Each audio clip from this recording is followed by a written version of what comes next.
കോർണിക്ക് ഫുട്ബോളിലേക്ക് എല്ലാവർക്കും സ്വാഗതം. അപ്പോൾ എങ്ങനെ നൻപ നമ്മളെല്ലാവരും ആവശ്യത്തോടെ കാത്തിരിക്കുന്ന സീസൺ തുടങ്ങാൻ ഇപ്പോൾ ഒരു രണ്ടേ ദിവസം മാത്രമേ ബാക്കിയുള്ളൂ. 85 ദിവസത്തോളമായി ഒരു സീസൺ തുടങ്ങാൻ വേണ്ടി നമ്മൾ കാത്തിരിക്കുന്നു. അങ്ങനെ ഇതാ നമ്മുടെ മുമ്പിലാണ് ഈ വരുന്ന വെള്ളിയാഴ്ചയാണ് സീസൺ തുടങ്ങാൻ വേണ്ടി പോകുന്നത്. അപ്പോൾ ഇന്ന് നമുക്കൊരു മാച്ച് ഉണ്ട്, PSG-യും സ്പേഴ്സുമായിട്ട് സൂപ്പർ കപ്പിന്റെ മാച്ച്. ഇന്ന് രാത്രിയാണ് മാച്ച് ഉള്ളത്. ഊർവശി ശാപം ഉപകാരപ്രദമാകുമോ സ്പേഴ്സിന്? കാരണം ഡൊണ്ണുറാമേനെ ഇപ്പം PSG എല്ലാ വിധത്തിലും തഴഞ്ഞിട്ടുണ്ട്. ഇന്നത്തെ സ്കോളിൽ പോലും അദ്ദേഹത്തിന്റെ പേരില്ല.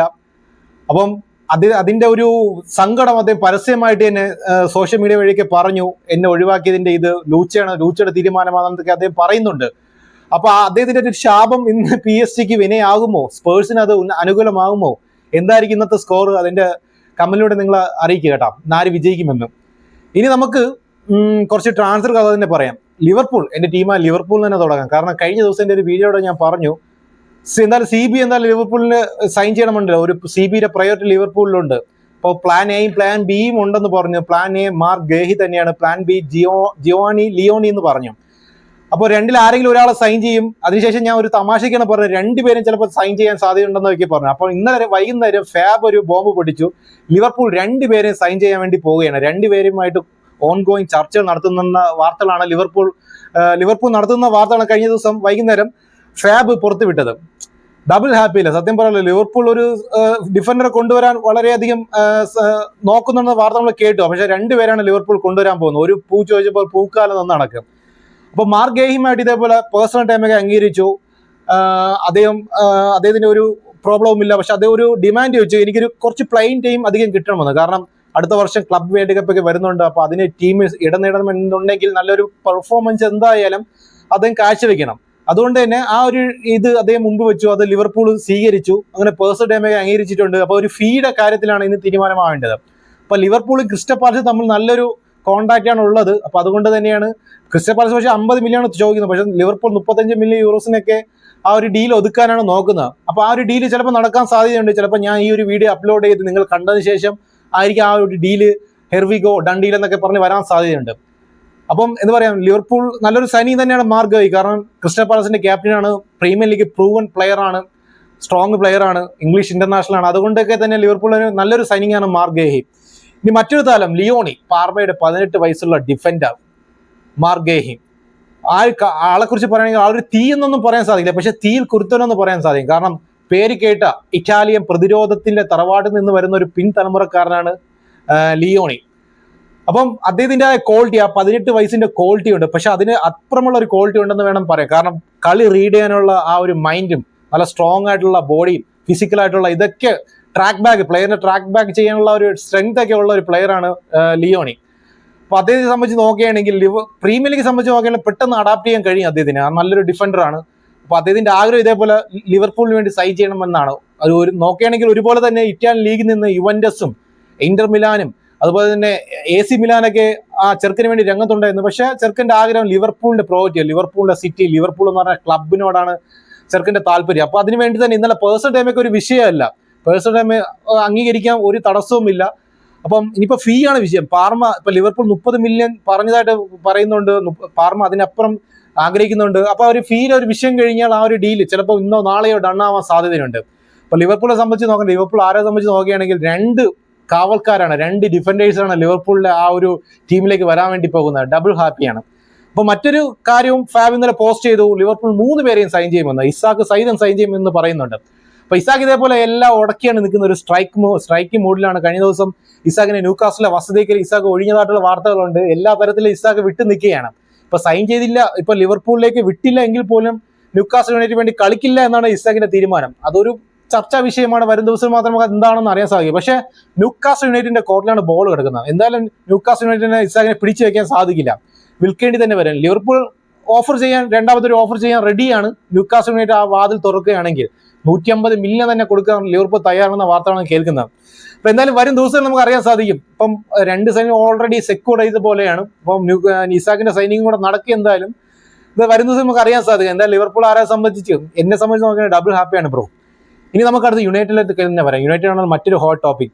അപ്പൊ ആദ്യം നമുക്ക് സെയിലിട്ട് നിന്ന് തുടങ്ങാം. ആന്റണി ഇതേപോലെ സ്പാനിഷ് സോഴ്സായ ABC പറയുന്ന അനുസരിച്ച് യുണൈറ്റഡ് മാനേജ്മെന്റ് ആന്റണിയെ ഏതെങ്കിലും ഒരു ഓഫർ സ്വീകരിക്കാൻ പറഞ്ഞതായിട്ടാണ് കേൾക്കുന്നത്. കാരണം അഥവാ നീ സ്വീകരിച്ചിട്ടില്ല എന്നുണ്ടെങ്കിൽ നീ സൈഡ് ലൈനിലായിരിക്കും നിന്റെ സ്ഥാനം. ഈ ജനുവരി വിന്റർ വരെ നിനക്ക് സൈഡ് ലൈനിലായിരിക്കും. ഒരു ടീമിൽ യുണൈറ്റഡിന് വേണ്ടി നിനക്ക് കളിക്കാൻ സാധിക്കില്ല എന്ന് പറഞ്ഞായിട്ടാണ് അവർ പറയുന്നത്. എത്രമാത്രം സത്യമാണെന്ന് അറിയില്ല ബ്രോ. അപ്പൊ ഇതേപോലെ ആന്റണിക്ക് ഇതിപ്പോ യൂറോപ്പിൽ തന്നെ തുടരണമെന്ന ആഗ്രഹം. കഴിഞ്ഞ കുറേ ദിവസം മുമ്പ് നമ്മൾ കേട്ടതാണ്, അൽ നസർ ഇതേപോലെ ഒരു ഓഫറുമായിട്ട് വന്നു. അത് ആന്റണിക്ക് താല്പര്യമില്ല. ആന്റണി യൂറോപ്പിൽ തന്നെ തുടരണമെന്നാണ് താല്പര്യം. അദ്ദേഹത്തിന് ആഗ്രഹം റയൽ ബാറ്റിസിന് വേണ്ടി കളിക്കണമെന്നാണ്. റയൽ ബാറ്റിസ് ഇതേപോലെ 50 മില്യൺ ഒക്കെ കൊടുക്കാൻ റയൽ ബാറ്റിസ് കൊണ്ട് സാധിക്കില്ല. അതുകൊണ്ട് തന്നെയാണ് കഴിഞ്ഞ ദിവസം യുണൈറ്റഡ് ഒരു കാര്യം പറഞ്ഞായിട്ടുണ്ട്. 30 മില്യൺ മുതൽ 40 മില്യൺ വരെ ഓഫർ ആന്റണിക്ക് വേണ്ടി സ്വീകരിക്കാൻ അവർ തയ്യാറാണെന്നുള്ള വാർത്തയാണ് കഴിഞ്ഞ ദിവസം അറിഞ്ഞത്. ഇപ്പൊ കുറച്ച് ദിവസം എടുക്കും എന്തായാലും ആ ഒരു ഡീല് നടക്കുമോ ഇല്ലെന്ന് അറിയാൻ വേണ്ടി. ആ ഒരു ഡീല് എന്ന് വെച്ചാൽ ആന്റണി ഇപ്പൊ യുണൈറ്റഡ് വിട്ട് പോയിട്ടില്ല എന്നുണ്ടെങ്കിൽ ആന്റണിക്ക് എന്തായാലും യുണൈറ്റഡ് സ്ഥാനമില്ല എന്നാണ് അറിയുന്നത്. ആംറബിന്റെ പ്രോജക്റ്റുമായിട്ട് ആന്റണിക്ക് സ്ഥാനമില്ല. അതുപോലെ തന്നെ മറ്റൊരു താരം ഗർണാച്ച ഇതേപോലെ ചെൽസിയുമായിട്ട് ടോക്കുകളാണ്. പേഴ്സൺ ഡെമേഗ അംഗീകരിച്ചു. അപ്പോൾ ഫീയുടെ കാര്യത്തിലാണ് ഇനിയിപ്പം ഒരു തെളിച്ച വരേണ്ടത്. അപ്പോൾ ഫീ സംബന്ധിച്ച് ആ ഒരു പ്രൂവ് ഒക്കെ ആവുകയാണെങ്കിൽ, ആ ഒരു ഉറപ്പ് വരികയാണെങ്കിൽ ഗർണാച്ച ഉടനെ തന്നെ ചെൽസിയുടെ പ്ലെയർ ആവും. അതുപോലെ തന്നെ ഹോയിലൻഡ് ഇപ്പം AC മിലാനുമായിട്ട് നേരത്തെ ഒരു ലോൺ ഡീലിന്റെ ഓഫറൊക്കെ ഉണ്ടായത്. പക്ഷെ ഇപ്പൊ അത് സ്റ്റെപ്പ് ഡൗൺ ആയിട്ടുള്ള വാർത്തകളാണ് കേൾക്കുന്നത്. AC മിലാനോട്ട് പോകാൻ ഹോയിലൻഡിന് താല്പര്യമില്ലെന്ന വാർത്തകളാണ് കേൾക്കുന്നത്. യുണൈറ്റഡിൽ തുടരണമെന്നാണ് അദ്ദേഹത്തിന്റെ ആഗ്രഹം. ഇപ്പൊ മറ്റൊരു വാർത്ത കേൾക്കുന്ന വെച്ചാൽ ന്യൂകാസൽ യുണൈറ്റഡ് ഇതേപോലെ ഹോയിലൻഡിന്റെ പേര് ഒരു സ്ട്രൈക്കർ പ്രയോറിറ്റിയിൽ ചേർത്തതായിട്ടുള്ള വാർത്തയാണ് ന്യൂകാസൽ യുണൈറ്റഡിന്റെ ഭാഗത്ത് നിന്ന് കേൾക്കുന്നത്. അപ്പോൾ വരും ദിവസം നമുക്ക് അറിയാൻ സാധിക്കും. എന്തായാലും യുണൈറ്റഡിന് ഈ ഒരു 4 പ്ലെയറിന് ആവശ്യമില്ല. Antony, Malacia, Garnacho, Sancho. അപ്പൊ ഈ 4 പ്ലെയറിനെ വിൽക്കാൻ തന്നെയാണ് യുണൈറ്റഡിന്റെ തീരുമാനം. ഇനി നമുക്ക് ഹോട്ട് ടോപ്പിക് കാർലോസ് ബലേബ. അപ്പം ടോക്ക് ടീം എന്ന് പറയുന്ന ഒരു ചാനൽ പറയുന്ന അനുസരിച്ച്, ഒരു ജേർണലിസ്റ്റ് ടീം പറയുന്ന അനുസരിച്ച് കേൾക്കുകയാണെങ്കിൽ ബലേബയ്ക്ക് വേണ്ടി ക്യാഷ് സ്പെൻഡ് ചെയ്യാൻ തന്നെയാണ് യുണൈറ്റഡ് തീരുമാനിച്ചിട്ടുള്ളത്. കാരണം കോൺസിക്വൻസ് ഒക്കെ പിന്നീട് നോക്കാം, വരുന്നതൊക്കെ വഴിയിൽ നോക്കാം എന്നൊക്കെ തീരുമാനമാണ് ഇപ്പോൾ മാഞ്ചസ്റ്റർ യുണൈറ്റഡ് എടുത്തായിട്ടുള്ള വാർത്തയാണ് ടീം ടാഗൊക്കെ റിപ്പോർട്ട് ചെയ്യുന്നത്. അത് എത്രമാത്രം സത്യമാണെന്ന് അറിയില്ല. പക്ഷേ എങ്കിലും ബലേബയ്ക്ക് വേണ്ടി ഈ ഒരു സമ്മർ തന്നെ ബലേബയെ സൈൻ ചെയ്യാനാണ് യുണൈറ്റഡ് തീരുമാനം എടുത്തിട്ടുള്ളത്. അപ്പൊ ഇന്റേണലി ബലേബയുടെ ഏജന്റുമായി ചർച്ച നടന്നിട്ടുണ്ട്. പ്ലെയർ സൈഡ് ഓക്കെയാണ്, യുണൈറ്റഡ് പ്രോജക്റ്റുമായി താല്പര്യമാണ്, ചെകുത്താൻകോട്ടിലേക്ക് വരാൻ തന്നെയാണ് അദ്ദേഹത്തിന്റെ ആഗ്രഹം. പക്ഷെ തടസ്സം ബ്രൈറ്റൺ തന്നെയാണ്. ബ്രൈറ്റ് ഇതേപോലെ നല്ലൊരു എമൗണ്ട് ആണ് ചോദിച്ചിരിക്കുന്നത്. 115 മില്യൺ പൗണ്ട്സിന്റെ 15 മില്യൺ പൗണ്ട്സിന്റെ ആ ഒരു എമൗണ്ട് ആണ് ചോദിച്ചിരിക്കുന്നത്. അപ്പൊ അത് കൊടുത്താൽ മാത്രമേ ഒരു ഡീൽ നടക്കുകയുള്ളൂ. അല്ലെങ്കിൽ പിന്നെ 2026 മാത്രമേ ബ്രൈറ്റൺ അദ്ദേഹത്തെ സെല്ല് ചെയ്യുകയുള്ളൂ. അപ്പൊ 2026 പോകണമെങ്കിൽ അത് നല്ലൊരു ടഫ് കോമ്പറ്റീഷനായി മാറും. കാരണം വേറെ ഏതെങ്കിലും ടീം വരാനും ചാൻസ് ഉണ്ട്. അത് നല്ലൊരു ടാലന്റ് ആണ് ബലേബയെ സംബന്ധിച്ച് പറയുകയാണെങ്കിൽ. അപ്പൊ മാഞ്ചസ്റ്റർ യുണൈറ്റഡ് ഇത് തന്നെയാണ്, ഈ ഒരു സമ്മർ തന്നെയാണ് ബലേബയെ സൈൻ ചെയ്യാനാണ് അവരും ആഗ്രഹിക്കുന്നത്. അപ്പം വരും ദിവസം നമുക്ക് അറിയാൻ സാധിക്കും ആ ഒരു ഡീലിന്റെ യഥാർത്ഥ കഥ എന്താണെന്നും. ഇനി നമുക്ക് ഡൊണുറാമയിലേക്ക് വരാൻ മുമ്പ് സിറ്റിയിലോട്ട് പോകാം. കാരണം സിറ്റിയാണ് ഇപ്പൊ ഡൊണുറാമയുമായിട്ട് ഏറ്റവും കൂടുതൽ ലിങ്ക് ആയിട്ടുള്ളത്. അപ്പൊ കഴിഞ്ഞ ദിവസം കേട്ടതാണ് റോഡ്രിഗോയുടെ ആ പേര്. റോഡ്രിഗോയുമായിട്ട് ഇപ്പം പെപ്പ് തന്നെ റോഡ്രിഗോയുടെ ആ ടീമുമായിട്ട് ചർച്ച നടത്തിയിട്ടുണ്ട്. പെപ്പിന് താല്പര്യമാണ് റോഡ്രിഗോനെ സിറ്റിയിലോട്ട് കൊണ്ടുവരാൻ. ടോപ്പ് പ്രയോറിറ്റി അത് റോഡ്രിഗോ തന്നെയാണ്. പക്ഷെ ആ ഒരു ഡീൽ നടക്കണമെന്നുണ്ടെങ്കിൽ സവിഞ്ഞ സ്പേഴ്സ് ഡീൽ നടക്കണം. സ്പേഴ്സും സവിഞ്ഞ ഒരു ടീമുമായിട്ട് ആ ചർച്ചകൾ നടക്കും. പേഴ്സൺ ടൈമൊക്കെ അംഗീകരിച്ചു. പക്ഷെ സിറ്റി ഒരു എമൗണ്ട് ആഗ്രഹിക്കുന്നുണ്ട്, 70 മില്യൺ ഒരു എമൗണ്ട്. അത് തന്നാൽ മാത്രമേ സവിനെ നിങ്ങൾക്ക് കിട്ടുള്ളൂ എന്ന് സിറ്റി പറയുന്നുണ്ട്. പക്ഷെ ഒരു 50 മില്യൺ സ്പേഴ്സ് ഒരു ഓഫർ വെച്ചു, അത് സിറ്റി നിരസിച്ചു. ചർച്ച നടക്കുകയാണ്. എന്നാലും സവിഞ്ഞോന് സ്പേഴ്സിന് വേണം. സ്പേഴ്സ് മാത്രമേ സവിന്യക്ക് വേണ്ടി രംഗത്തുള്ളൂ. ആ ഒരു ഡീല് നടക്കുകയാണെങ്കിൽ റോഡ്രിഗോയുടെ ഡീലുമായിട്ട് മുന്നോട്ട് പോകാൻ തന്നെയാണ് സിറ്റിയുടെ തീരുമാനം. പെപ്പിന് റോഡ്രിഗോയുടെ ആ ഒരു താരത്തിനെ കൊണ്ടുവരാൻ തന്നെ പെപ്പിന് വലിയ ആഗ്രഹമുണ്ട്. പെപ്പിനല്ല, മാൻ സിറ്റിയുടെ സ്പോർട്ടിംഗ് ഡിപ്പാർട്ട്മെന്റിന് തന്നെ വലിയ ആഗ്രഹമുണ്ട്. കാരണം ടോപ്പ് പ്ലെയറിനെ തന്നെ കൊണ്ടുവരണമെന്ന്. അപ്പൊ ആ ഒരു ഡീലും സാവിന്റെ ഡീലുമായിട്ട് ബന്ധപ്പെട്ടിട്ടുണ്ട്. വരും ദിവസം ആ ഡീല് യാഥാർത്ഥ്യമാവും നമുക്ക് അറിയാൻ സാധിക്കുകയുള്ളൂ. ഇനി ഡൊണുറാമ മറ്റൊരു ഹോട്ട് ടോപ്പിക്. ഡൊണുറാമ ഇപ്പം കുറെ മാധ്യമങ്ങൾ പറയുന്നത് ഡൊണുറാമ സിറ്റിയുമായിട്ടുള്ള ഒരു പേഴ്സൺ ടൈമൊക്കെ അംഗീകരിക്കാൻ ഡൊണുറാമയ്ക്ക് യാതൊരു തടസ്സവും ഇല്ല. പക്ഷെ എങ്കിൽ പോലും ഗലാറ്റസറി എഡേഴ്സും തമ്മിലൊരു ഡീൽ നടന്നാൽ മാത്രമേ ഡൊണുറാമ സിറ്റി ഡീൽ നടക്കാനുള്ള സാധ്യതയുള്ളൂ എന്ന് ഫാബ് പറയുന്നുണ്ട്. ഗലാറ്റസറി എഡേഴ്സൺ ഡീൽ നമ്മൾ 2-3 ആഴ്ച മുമ്പ് കേട്ടതാണ്. എഡേഴ്സിന് വേണ്ടി ഗലാറ്റസറി മുമ്പോട്ട് വന്നു, പേഴ്സൺ ടൈമൊക്കെ അംഗീകരിച്ചു. പക്ഷെ അതിനുശേഷം ആ ഒരു കഥയൊന്നും കേട്ടില്ല. അതിനുശേഷം സിറ്റി പറഞ്ഞു എഡേഴ്സൺ സിറ്റി തന്നെ തുടരുമെന്ന്. ഇപ്പൊ ഇന്നലെ ഫാബ് പറഞ്ഞ മറ്റൊരു കാര്യം, ഗലാറ്റസറി വീണ്ടും എഡേഴ്സിന് വേണ്ടി സമീപിച്ചിട്ടുണ്ട്. പേഴ്സൺ ടൈമൊക്കെ ഓക്കെയാണ്. അപ്പോൾ ഫീയുടെ കാര്യത്തിൽ ഒരു തീരുമാനമൊക്കെ ആയി. എഡേഴ്സ് ഇപ്പൊ ഗലാറ്റസറിലേക്ക് പോവുകയാണെങ്കിൽ സിറ്റി ഡൊണുറാമയ്ക്ക് വേണ്ടി പോകും. ഡൊണുറാമയെ സൈൻ ചെയ്യുന്നതാണ് സിറ്റിയുടെ തീരുമാനം. അപ്പൊ യുണൈറ്റഡിന്റെ പക്കം നിന്ന് യാതൊരുവിധമായ മൂവ്മെന്റുകളും ഇല്ല സത്യം പറഞ്ഞല്ലെങ്കിൽ. പക്ഷേ PSG നല്ലൊരു എമൗണ്ട് ആണ് ഡൊണുറാമയ്ക്ക് വേണ്ടി ചോദിക്കുന്നത്. 50 മില്യൺ യൂറോസിന്റെ ഒരു തുകയാണ് PSG ചോദിക്കുന്നത്. അപ്പൊ ഡൊണുറാമയുടെ ഏജന്റ് റയോള പറയുന്ന അനുസരിച്ച് ഇപ്പം PSG ഇപ്പോൾ കടും പിടുത്തമാണ് പിടിക്കുന്നത്. PSG പണം മാത്രം മതി. പ്ലെയറുടെ തീരുമാനം എന്താണെന്ന്, ഒരു ലെജൻഡ് ആണെന്ന് പറയുന്ന ഒരു ഇതുപോലും PSG കാണിക്കുന്നില്ല എന്നാണ് റയോള പറയുന്നത്. PSG ഡൊണാറൂമയ്ക്ക് വേണ്ടി 50 മില്യൺ ആണ് ചോദിക്കുന്നത്.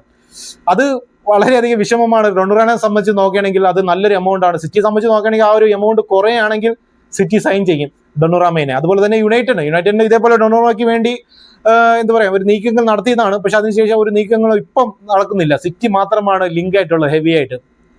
വരും ദിവസം നമുക്ക് അറിയാൻ സാധിക്കും ആ ഒരു ഡീൽ എത്രമാത്രം നടക്കുമെന്ന്. അതുപോലെ തന്നെ മറ്റു കുറേ ട്രാൻസ്ഫറുകൾ പ്രീമിയർ ലീഗ് നടക്കുന്നുണ്ട്. എവർട്ടന്റെ ഭാഗത്തു നിന്ന് മറ്റ് മിഡ് ടൈം ടീമുകൾ, ടോട്ടനം ആയിരുന്നാലും എവർട്ടൺ ആയിരുന്നാലും സണ്ടർലാൻഡ് ആയിരുന്നാലും അതുപോലെ തന്നെ ന്യൂകാസിൽ യുണൈറ്റഡ് ആയിരുന്നാലും ആസ്റ്റൺ വില്ല ആയിരുന്നാലും ഒരുപാട് ട്രാൻസ്ഫർ ഇതിനോടൊപ്പം തന്നെ നടക്കുന്നുണ്ട്. നമ്മൾ ടോപ്പ് ടീമിന്റെ കാര്യം മാത്രമാണ് പറയുന്നത്. ന്യൂകാസിൽ യുണൈറ്റഡ് ആണെങ്കിൽ കഴിഞ്ഞ ദിവസം ഒരു ഡിഫൻഡറിനെ AC മിലാൻ നിന്ന് സൈൻ ചെയ്ത് 40 മില്യൺസിന്. അതുപോലെ തന്നെ ജാക്കബ് റാംസി, ആസ്റ്റൺ വില്ലയുടെ ഒരു മിഡ്ഫീൽഡർ ജാക്കബ് റാംസിനെ സൈൻ ചെയ്യാൻ വേണ്ടി പോകുന്ന വാർത്തകൾ കേൾക്കുന്നുണ്ട്. 40 മില്യൺ യൂറോസിന്. അതുപോലെ തന്നെ നിക്കോളാസ് ജാക്സനുമായിട്ട് ചർച്ച നടക്കുന്നുണ്ട്. ഹോയിലൻഡിനെ ന്യൂകാസിൽ യുണൈറ്റഡ് നോട്ടം ഇട്ടിട്ടുണ്ട്. അങ്ങനെ ന്യൂകാസിൽ യുണൈറ്റഡുമായിട്ട് വലിയ വലിയ പേരുകളാണ് കേൾക്കുന്നത്. അപ്പോൾ ഇനി നമുക്ക് ചെൽസിയിലോട്ട് പോകാൻ. ചെൽസി ഇതേപോലെ ഛാവി സിമൻസിന് വേണ്ടി ചെൽസി രംഗത്തുണ്ട്. 60 മില്യനാണ് ഇതേപോലെ ലൈപ്സിഗ് ചോദിക്കുന്നത്. ഒരു സ്വാപ്പ് ഡീലിനൊക്കെ ശ്രമിക്കുന്നുണ്ട്. പക്ഷെ എൻകൂന് വേണ്ടി ഇപ്പോൾ ബയൺ മൂണിക്കും രംഗത്തുള്ള വാർത്തകളാണ് കേൾക്കുന്നത്. അപ്പൊ എൻകൂന് ഇതേപോലെ ഇനി അടുത്ത ഡെസ്റ്റിനേഷൻ ഇനിയിപ്പം ബുണ്ടസ് ലീഗ തന്നെയായിരിക്കും. ലൈപ്സിഗ് അല്ലെങ്കിൽ ബയൺ മൂണിക്കാണ് എൻകൂനുമായിട്ട് ലിങ്ക് ആയിട്ടുള്ളത്. അപ്പൊ സാവി സിമൻസിനെ കൊണ്ടുവരാൻ തന്നെയാണ് ചെൽസി തീരുമാനം എടുത്തിട്ടുള്ളത്. പേഴ്സണൽ ടൈമിംഗ് നേരത്തെ അംഗീകരിച്ചു. അപ്പോൾ ഗർനാച്ചി ഇതേപോലെ ചെൽസിയുമായിട്ട് അടുക്കുന്ന ഘട്ടത്തിലാണ്. ഫീ ആണ് പ്രശ്നം. ഇനിയിപ്പം മറ്റൊരു പേര് എബ്രീസെ എസ് തന്നെയാണ്. എസ് ഇതേപോലെ ആർസണൽ നോട്ടമിട്ട ഒരു താരമാണ്. പേഴ്സണൽ ടൈമിംഗ് അംഗീകരിച്ചു. പക്ഷെ ഇപ്പൊ ആർസണലിന്റെ പക്കൽ നിന്ന് ഒരു മൂവ്മെന്റുകൾ ഉണ്ടായിട്ടില്ല. അത് തന്നെയാണ്, ഫ്രസ്ട്രേറ്റഡ് ആണ് എസ് സംബന്ധിച്ച് നോക്കുകയാണെങ്കിൽ. ഇപ്പം നമ്മൾ കഴിഞ്ഞ ദിവസം പറഞ്ഞു സ്പേഴ്സ് ഹൈജാക്ക് ചെയ്യാൻ സമ്മതമാണ്, ഹൈജാക്ക് ചെയ്യാൻ വേണ്ടി പോവുകയാണ്. പക്ഷെ എസ്ഐയുടെ ഭാഗത്ത് നിന്ന് ആർസണലിന് വേണ്ടിയാണ് സൈൻ ചെയ്യാൻ താല്പര്യം. പക്ഷെ ഇപ്പൊ എസ്ഐയുടെ മനസ്സും മാറി. ഇപ്പം സ്പേഴ്സ് വന്നാൽ പോലും സ്പേഴ്സിന് വേണ്ടി സൈൻ ചെയ്യാൻ അദ്ദേഹത്തിന് സമ്മതമാണ്. കാരണം ആർസണലിന്റെ ഭാഗത്തു നിന്നുള്ള അനാസ്ഥ തന്നെയാണ് ഇപ്പം എസ്ഐ ഫ്രസ്ട്രേറ്റഡ് അടിപ്പിച്ചതും അതുപോലെ തന്നെ സ്പേഴ്സിന് വേണ്ടി സൈൻ ചെയ്യാൻ ഒരു മനസ്സ് മാറ്റാൻ കാരണവും. അപ്പോൾ വരും ദിവസങ്ങളിൽ നമ്മൾ ഈ ഒരു ഡീലൊക്കെ നടക്കുമെന്ന് അറിയാൻ സാധ്യതയുള്ളൂ. കാരണം എന്താ പറയുക, കാരണം ഓരോ ദിവസം ഏത് ഡീലും വേണമെങ്കിലും മാറി മറിയാനുള്ള സാധ്യത ഈ ഒരു ട്രാൻസ്ഫർ വിൻഡോയിൽ കാണുന്നുണ്ട്. അപ്പോൾ നമുക്ക് പുതിയൊരു വീഡിയോ കാണുന്നതായിരിക്കും. നമസ്കാരം.